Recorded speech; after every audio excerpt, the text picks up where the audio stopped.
13 até o versículo 21. No meu título, O Rico Sem Juízo. Então, vamos ter juízo. Lucas 12, de 13 a 21. Alguém da multidão lhe disse: Mestre, dize ao meu irmão que divida a herança comigo. Respondeu Jesus: Homem, quem me designou juiz ou árbitro entre vocês? Então lhes disse: Cuidado, fiquem de sobreaviso contra todo tipo de ganância. A vida de um homem não consiste na quantidade dos seus bens. Então ele lhes contou essa parábola. A terra de certo homem rico produziu muito bem. E ele pensou consigo mesmo: o que vou fazer? Não tenho aonde armazenar a minha colheita. Então disse: já sei o que vou fazer. Vou derrubar os meus celeiros, construir outros maiores, e ali guardarei toda a minha safra e todos os meus bens. E direi a mim mesmo: você tem grande quantidade de bens armazenados para muitos anos. Descanse, coma, beba, alegre-se. Contudo, Deus lhe disse: insensato, essa mesma noite sua vida lhe será exigida. Então, quem ficará com o que você preparou? Assim acontece com quem guarda para si riquezas, mas não é rico para com Deus.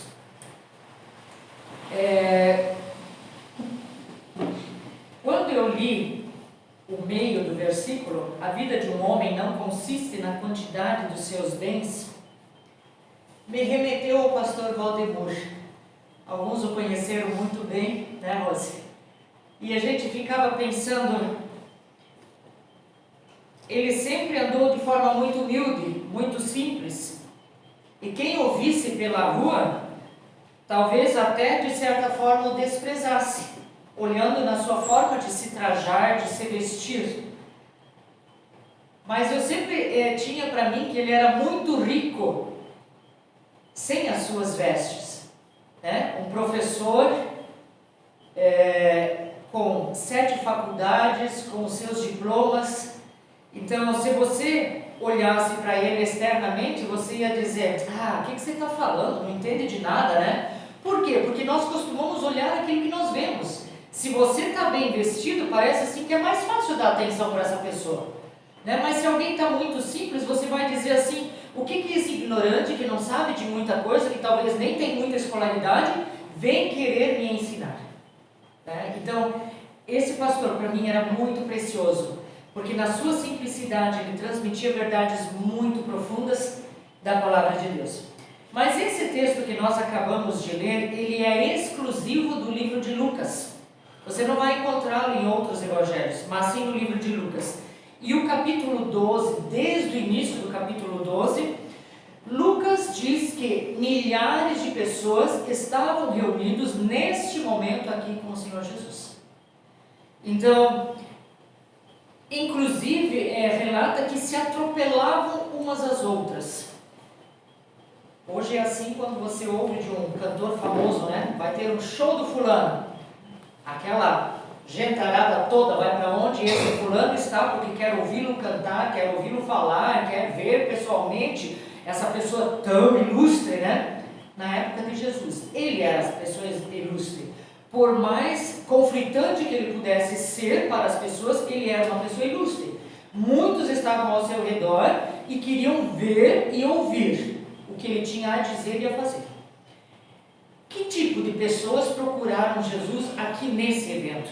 No versículo 1 você vai ver que muitos deles eram vítimas do fermento dos fariseus, hipócritas.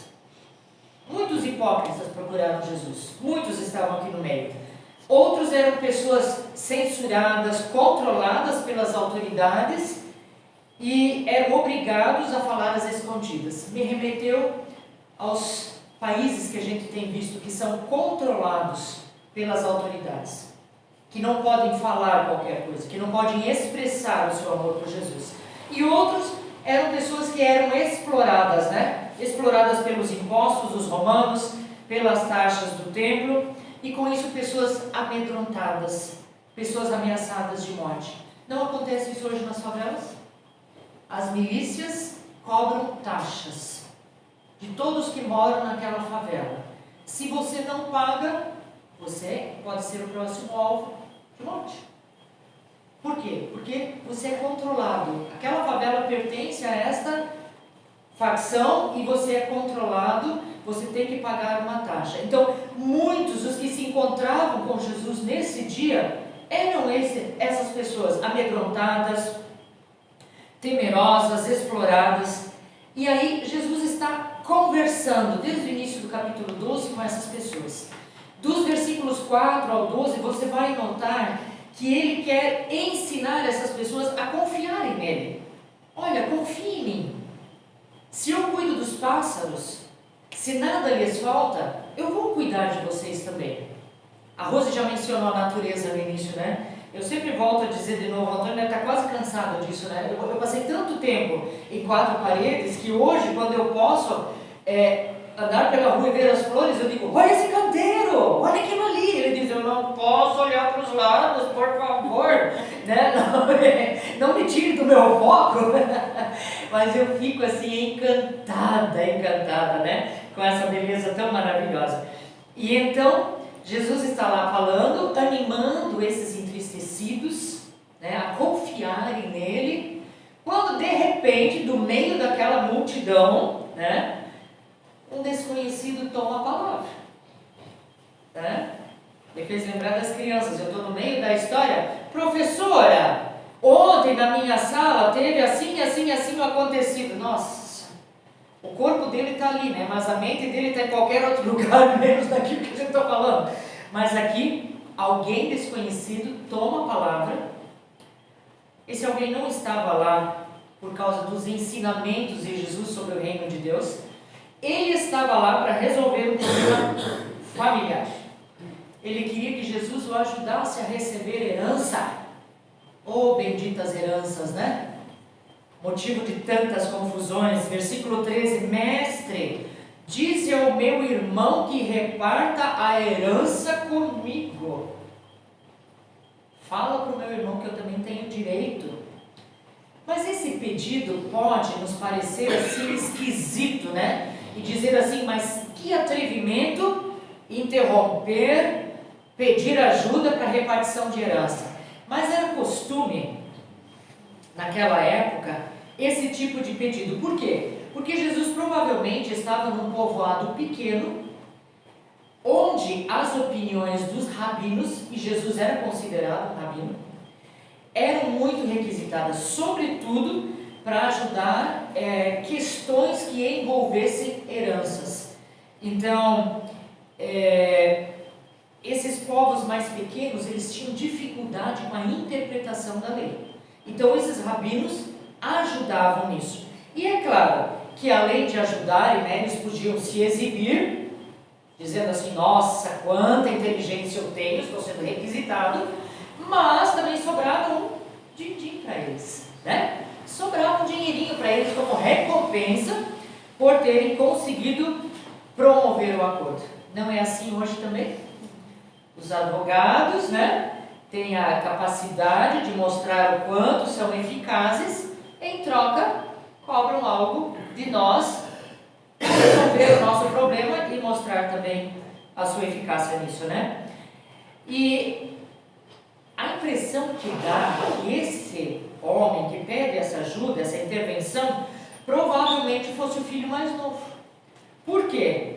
Porque o filho mais velho, ele era quem tinha controle sobre toda a herança da família. Ele, na verdade, recebia 2/3 da herança, enquanto o restante da herança era dividido entre todos os outros filhos. Poxa, o mais novo talvez se sentiu lesado aqui nessa história. Lembra do filho pródigo?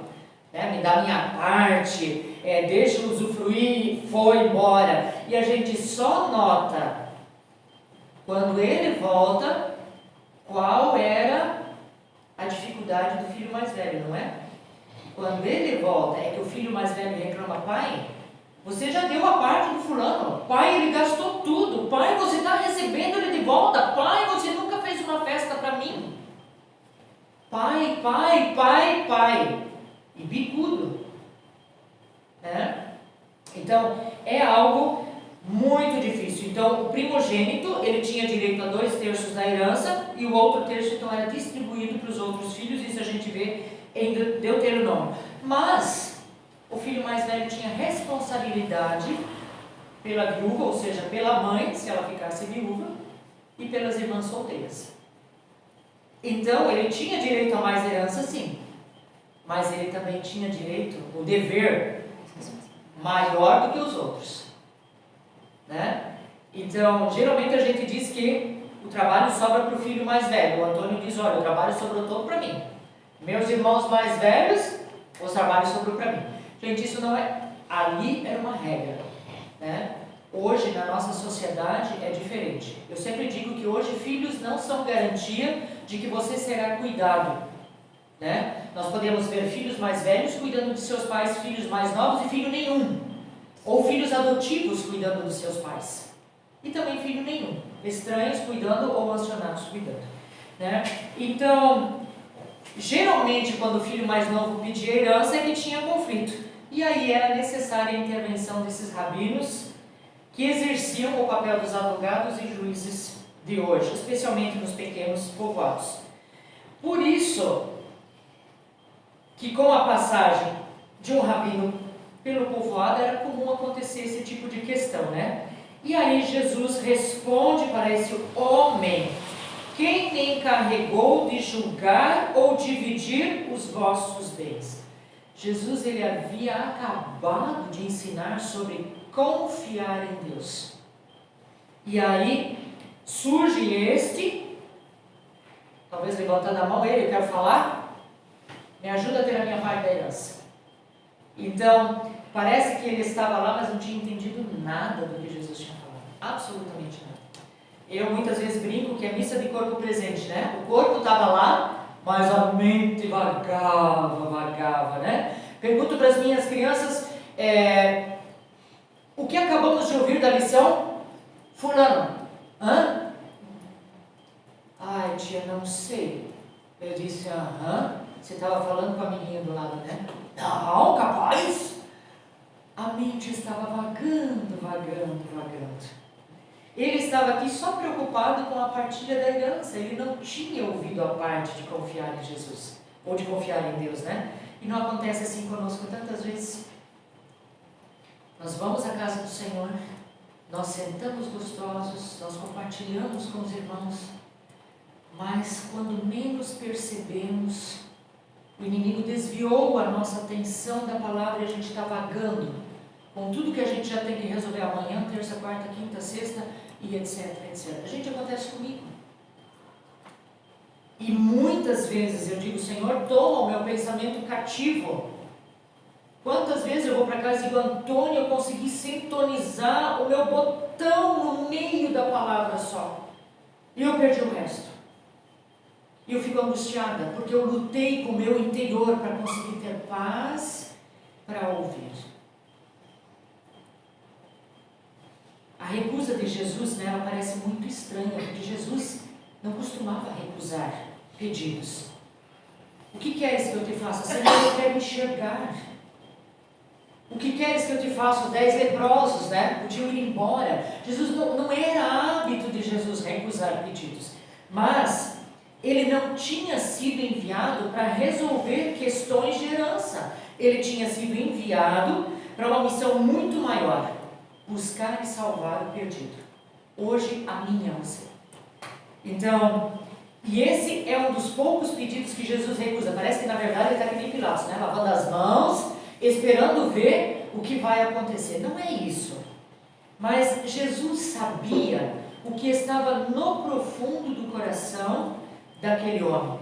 A reclamação dele não estava sendo motivada porque ele estava se sentindo injustiçado pela parte da herança. Mas Jesus sabia que lá no fundo existia a ganância no seu coração. E ele tinha depositado toda a sua confiança naquela herança. Se eu receber a minha parte, vou fazer isso e mais aquilo e mais aquilo outro. O jovem rico gastou, torrou tudo em farra e festa. se Jesus ajudasse esse homem a resolver o seu problema de herança, estaria alimentando nele, fomentando nele a ganância, que era um problema muito mais profundo. E aí Jesus faz a abordagem através da parábola. E você vai notar que no versículo 15, ele começa com a expressão "e disse-lhes". Ele não estava mais falando só apenas aquele homem que o interrompeu, ele estava agora novamente ensinando a todos que se encontravam ali. E disse-lhes. Com certeza Jesus sentia resistência nos seus seguidores, né? Nesse processo de assimilar os ensinamentos deles, porque eles viviam naquela lei, naquela rotina, e era difícil transpor isso, né? Sendo assim, Jesus vai de encontro à mentalidade hebraica, e a mentalidade hebraica, ela via nos bens e no acúmulo de riquezas um sinal da bênção de Deus. Prosperidade de hoje, né? Se a Cláudia é próspera, se ela é rica, é um sinal da bênção de Deus. Não era isso que Jesus estava ensinando aqui. Jesus estava quebrando essa mentalidade hebraica, dizendo, olha, no acúmulo de bens e na riqueza, isso não significa que você tem um sinal da bênção de Deus. Deus pode estar te abençoando de inúmeras outras formas. Então, o acúmulo de bens é, na verdade, eu diria, a prova maior de sentido da vida, né? E é um motivo de tantas discórdias hoje. A parábola começa: um homem rico fora surpreendido com uma grande colheita. Hoje, quando a gente assiste televisão, você pode ver assim, que fazendeiros são surpreendidos com grandes colheitas, e estão preocupados, como vão escoar todos esses grãos, né? A rua é péssima, os caminhões encalham, eu não tenho aonde armazenar tudo isso. Era a mesma preocupação dali. Esse homem havia sido abençoado com uma grande colheita. E aí você nota no versículo 17 e 19, uma coisa que só Lucas costuma empregar. Só Lucas tem esse recurso. O rico fala com ele mesmo. Você já falou consigo mesmo? Às vezes você está resmungando lá, né? Aí chega o Valdir e pergunta: Iris, que está falando? Nada, eu estou falando comigo mesmo.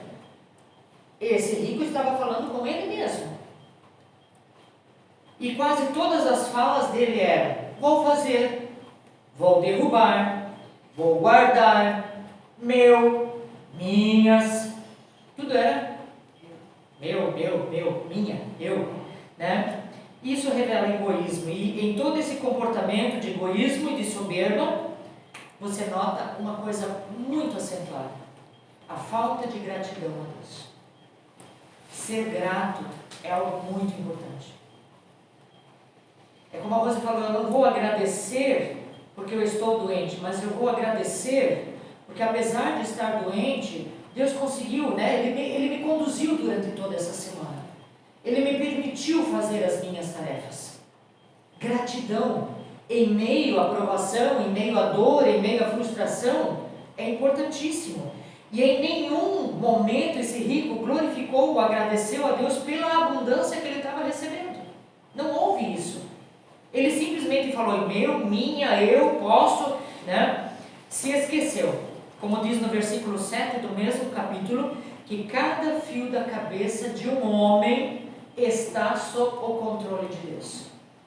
Eu fico apavorada quando eu lavo o cabelo e o rabo fica cheinho, né? Com essa carequinha que eu tenho aqui.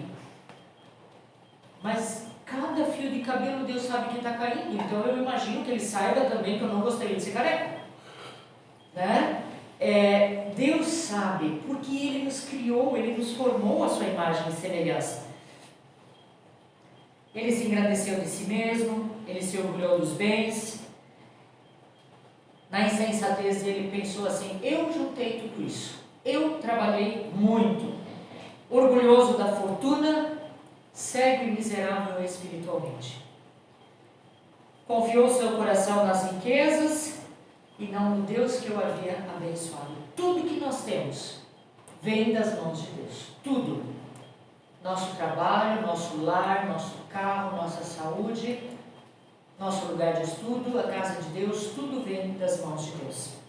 Sabe, você nota que esse homem rico, ele não é acusado porque ele não pagou bem o seu funcionário, ele não é acusado de ter explorado o próximo, ele não foi acusado de ter ganhado toda essa colheita ilicitamente, ele não foi acusado de nada disso, mas ele caiu no erro de pensar que era do senhor de si mesmo. Esse foi o erro dele. Ele foi certinho em todas as outras coisas. No seu pensamento não tinha espaço para Deus, para o próximo. Ele podia ter beneficiado tantas pessoas com aquilo que ele tinha recebido. Ele podia ter enchido os celeiros que ele tinha. Ele podia ter abençoado a vida de outros com aquilo que lhe sobejava. Mas não. Ele queria construir novos e não dividir nada. Isso me fez lembrar de Ruth e Noemi. Quando foram parar nas terras de Boaz, que Ruth colhia as espigas que caíam, Boaz perguntou aos seus funcionários: quem é essa mulher? Ela é a nora da Noemi, que morava conosco, as duas estão viúvas, vieram para cá.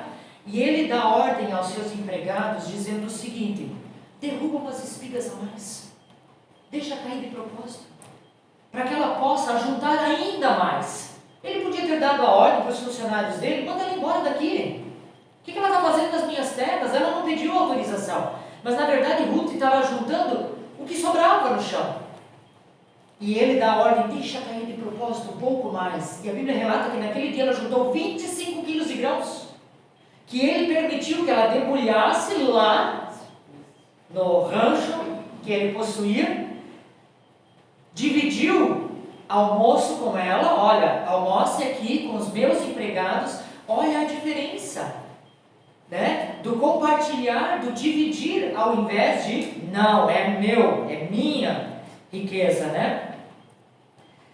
As riquezas tornaram-se um ídolo na vida dele e não valeram nada para a eternidade. Fora a bondosa mão de Deus que lhe permitira enriquecer. E enquanto eu preparava esse estudo, eu tenho várias enciclopédias, vários livros, eu jogo tudo em cima da mesa e começo, né? Eu achei um recorte de papai. Papai fazia essas anotações quando ele estudava a Bíblia, com essa letrinha miúda que parece uma formiga, e ele anotava assim: folha de calendário, guardanapo, papel higiênico, o que ele achava que tinha lá pelo lado, pontas de jornal, daí ele arrancava, e enfim. E ele colocou assim, ele estava avaliando algo sobre o Salmo 65, e ele diz assim: é um hino de ação de graças pela bondade de Deus a favor de Israel, provavelmente contado por ocasião de festa da colheita. Parece que fechou tão bem com o nosso tema de hoje, né? Colheita. Considerando o quanto Deus tem nos dado, é estranho que cristãos precisam ser incentivados para as boas obras. Papai coloca aqui. É tão estranho que, considerando o quanto Deus nos tem dado, nós precisamos ser incentivados a dar, quando deveria ser óbvio. Papai coloca também: Deus havia enriquecido, aqui na época, os coríntios, de maneira maravilhosa. No entanto, esqueceram de ajudar a igreja pobre da Judéia, como haviam prometido há um ano antes. Precisavam ser lembrados: olha, vocês prometeram ajudar, por que não estão fazendo? Quarto, ele coloca: é interessante observar que Paulo usou o zelo dos cristãos para incentivar as igrejas da Macedônia, que eram pobres, mas agora aqui usa as igrejas da Macedônia para chamar a atenção dos coríntios. Veja que inverteu, né?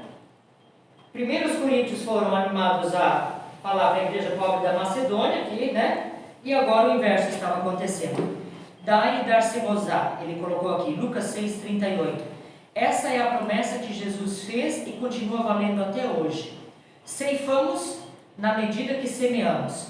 Deus pode abençoar a oferta dada por senso de dever, mas só abençoa o ofertante se o seu coração está em ordem com Deus. Me chamou muita atenção isso que o papai anotou aqui.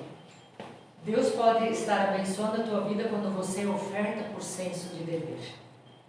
Mas só vai abençoar o seu coração se você estiver em ordem com Ele. Tem diferença, né? Esse homem, ele juntou os seus bens contando que ele viveria muitos anos. Ele não estava nem pensando, né, que Deus iria intervir.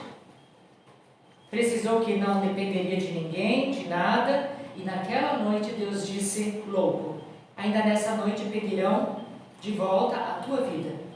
Para quem ficará o que tu acumulaste? Você percebe que Deus não levou um ano até intervir na vida desse rico. Deus não esperou ele usufruir toda a colheita dele, né? Porque ele disse, ó alma, viva bem, coma, né? Que triste. Parece que Deus assim estava sendo vingativo para com esse rico, né? E dizendo, olha, acabou. Deus não estava sendo vingativo. Mas era um alerta e um convite à reflexão que é feito para nós hoje também. Né? Independente se nós temos muita coisa acumulada ou nada acumulado. Né? Quando Deus intervém, eu não sei se eu vou chegar em casa hoje. Mas eu preciso ter certeza que a minha vida, o meu coração está em ordem com Deus. Isso eu preciso ter certeza. O restante não importa. Para quem vai ficar tudo que o Wildo acumulou? Né? A casa bonita, o terreno todo arrumado, para quem vai ficar? Para quem vai ficar a minha casa? Eu não faço a mínima ideia. E eu digo assim, por mim, que se briguem depois. Eu não vou estar mais aqui. Eu não tenho filhos. Para quem vai ficar tudo aquilo que nós hoje trazemos para nós? Nós não podemos ser insensatos, desconsiderando que nós também um dia morreremos e que a única segurança que nós temos está no relacionamento que nós cultivamos com Deus durante o nosso período aqui na Terra. É o Senhor quem define o momento que nós vamos deixar essa vida. E nós vamos prestar conta de como nós lidamos com tudo aquilo que Ele nos deu. Tudo que Ele nos deu. Tudo que nós temos, nós vamos prestar conta de como nós lidamos com isso. Com quanto do que temos ajudamos o nosso próximo? E ajudar, muitas vezes, não é financeiramente só. É ajudar com uma palavra, é ajudar com um abraço, é ajudar com uma oração. O quanto nós estamos dispostos a nos doar, né? O versículo 21 nos diz... Jesus completa o sentido da palavra e reforça a chamada de atenção nos discípulos. Assim acontece com quem ajunta tesouros para si mesmo, mas não é rico diante de Deus. Ser rico diante de Deus é estar à disposição do projeto de Deus, cuja manifestação mais clara é a partilha e o serviço ao próximo. É isso que dá sentido à nossa vida, é isso que nos torna ricos diante de Deus. A vida é um dom de Deus. E a vida só terá sentido se a minha vida for um dom na vida do Eliseu. A vida é um dom de Deus. E só terá sentido se a minha vida também for um dom na vida do outro. Essa parábola ela foi proferida, né, há mais de 2000 anos atrás. Como ela é atual para os nossos dias, não é verdade? Como ela é atual. Nós vivemos numa sociedade tão marcada pelo consumismo, né? Que parece que eu preciso ter mais para ser feliz, eu preciso ter um pouquinho mais para me sentir mais bacana, né? E por causa dessa sede insaciável, né, por maiores posições e prosperidade, a gente se torna compulsivo em conquistar e esquece para o que de fato nós estamos aqui. A gente vai ver que existem pessoas também que não são bem afortunadas ou que não têm tudo aquilo e que também passam ansiosas, como o nosso texto começou. Uma pessoa certa vez me disse, você não tem por que se preocupar com dinheiro, nunca te faltou. Mas eu amo dinheiro. pensar muito. De fato, nunca faltou pão na minha mesa. Mas também nunca sobrou fortunas. Existiam meses que dava para comprar isso e acabou. Eu queria ter comprado mais isso. Bom, eu tinha duas opções. Ou eu entrava em dívidas ou eu esperava para o mês seguinte. Meu pai me ensinou a esperar para o mês seguinte.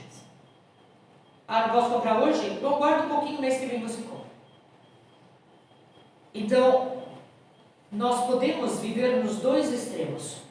Ansiosos pelo que nós não temos, ou vivendo em demasia e não abençoando a vida do próximo.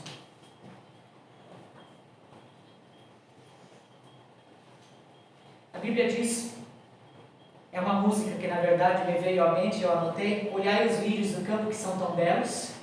Lembra, Rose? Olhai também as flores que não plantam nem colhem, se Deus protege as aves, quanto mais vós vos protegerá. Se a vida é mais que o alimento e o corpo é mais que as vestes, deixai as coisas do mundo, segui as pegadas do mestre. É uma canção que a gente já aprendeu há 30 anos atrás, mas ela continua tão real hoje, né?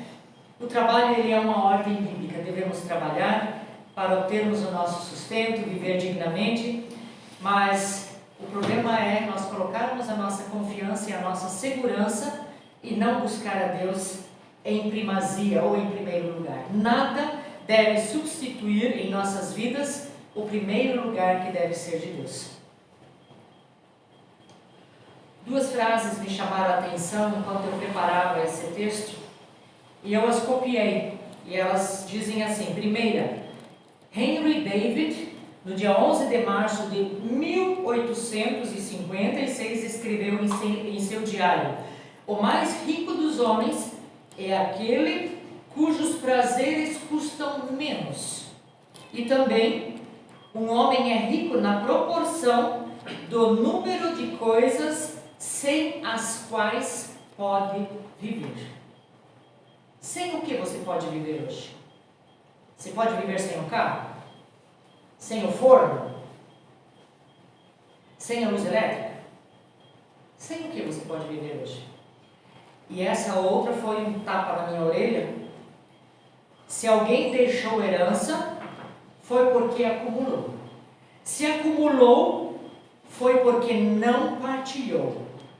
E quem não partilha, não está apto para fazer parte do seu reino.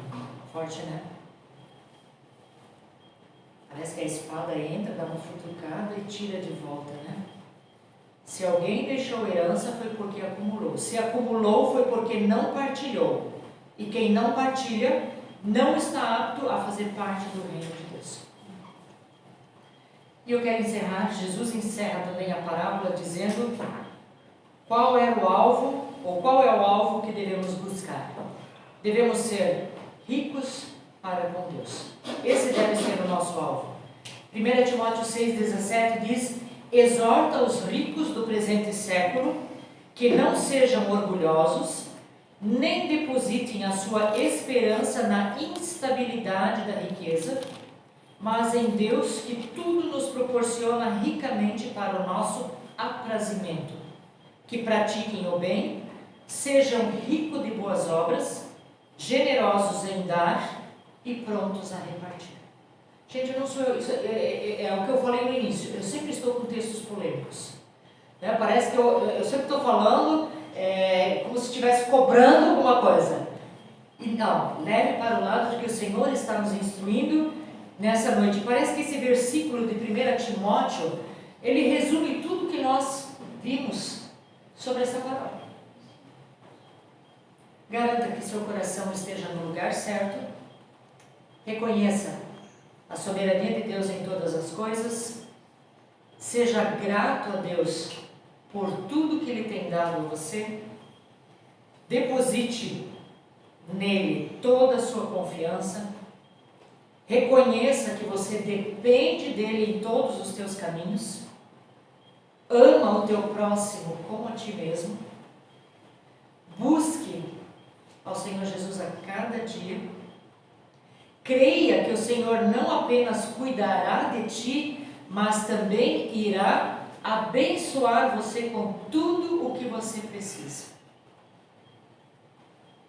E busca ao Senhor em primeiro lugar em tua vida e serás bem-sucedido. Amém? Te agradecemos por tua palavra nessa noite.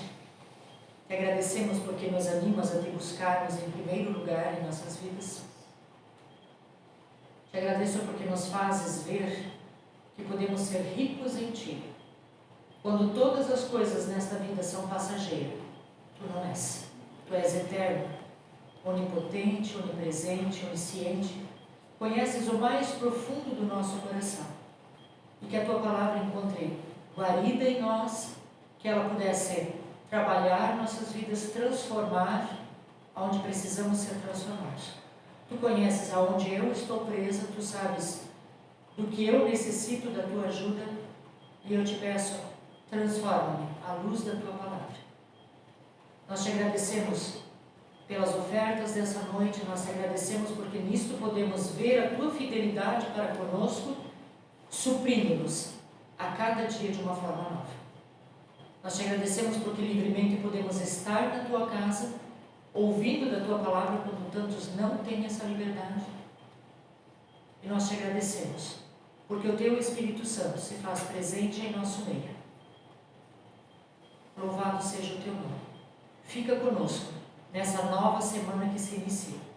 Nós te pedimos e te agradecemos em nome de Jesus. Amém.